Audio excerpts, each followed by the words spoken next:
I would love to touch, because there was that question on sexual well-being, and I'd like to talk a little bit about sex. Yes, I would love that. Yes. It has nothing to do Dive with in, dive in. Well, it does it has everything and nothing to do with Yes. menstrual health. How can we tell if there's anything that's amiss in our sexual well-being, essentially throughout our life cycle? Like, I think is an important thing to question. I believe that pleasure is a birthright of ours. I believe that we, as folks with wombs, as folks with clitorises, like, have a superpower.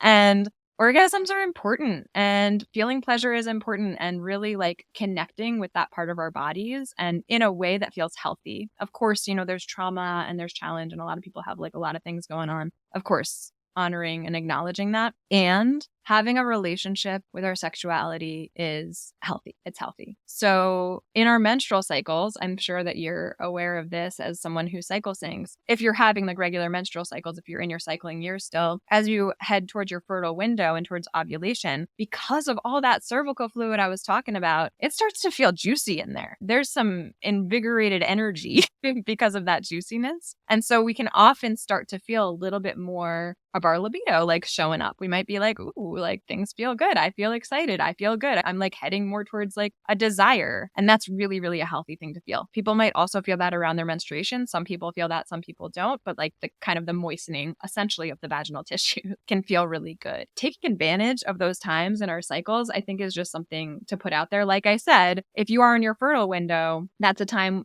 with contraception that you absolutely would want to be using a barrier method like a condom if you're going to be having potentially fertilizing sex. And it's a beautiful time to embrace in your life. Like when we have it, like in our cycling years, when we have that energy and that beautiful cervical fluid coming out, like let's use our natural lube.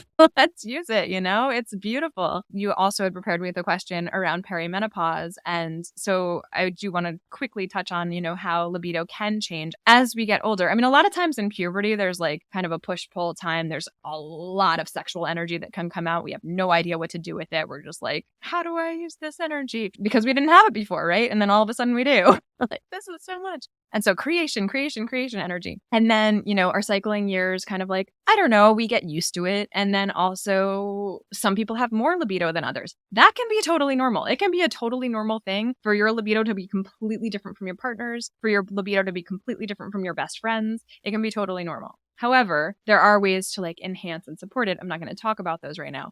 But as we head continuing through our phases of life and head towards perimenopause, which then goes toward menopause, right? So perimenopause being that like potentially, 2 to 10 year period. It's often like anywhere in that range, up to 10-year period, where our bodies are starting to transition from being cycling bodies into no longer cycling bodies. There's a lot of symptoms that can come up there, but one of the things that can happen is your libido can change. And there's a lot of reasons that can happen. But there are ways to support that. Noticing a change in your libido is good information. It's good information. Sometimes your libido will increase during that time. There's so much that's happening hormonally during that time. The hormones are going kind of in different directions at different times. So sometimes it will increase, sometimes it will decrease. And so really paying attention to that and getting supported in that. Sometimes your vaginal tissues get a little drier. That's another thing. You're not creating as much of that cervical fluid. And so sometimes that isn't as present. So there's a lot of areas around that we could go into at different times. But just to say, even postmenopausally, even when you're not having your cycling years, even when you're not getting that beautiful cervical mucus happening, and maybe when your vaginal tissues are just a little thinner and drier, there's still so much that is possible in terms of really healing up and supporting your vaginal tissues.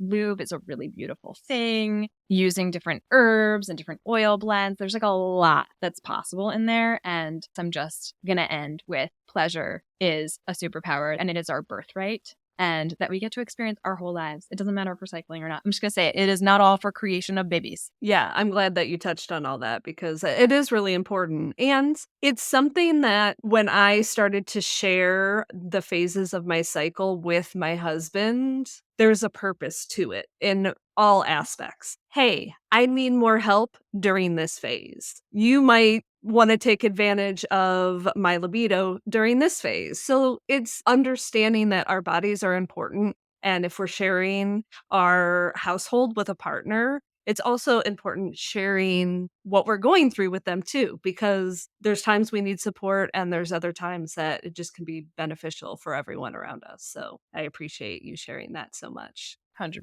Yeah.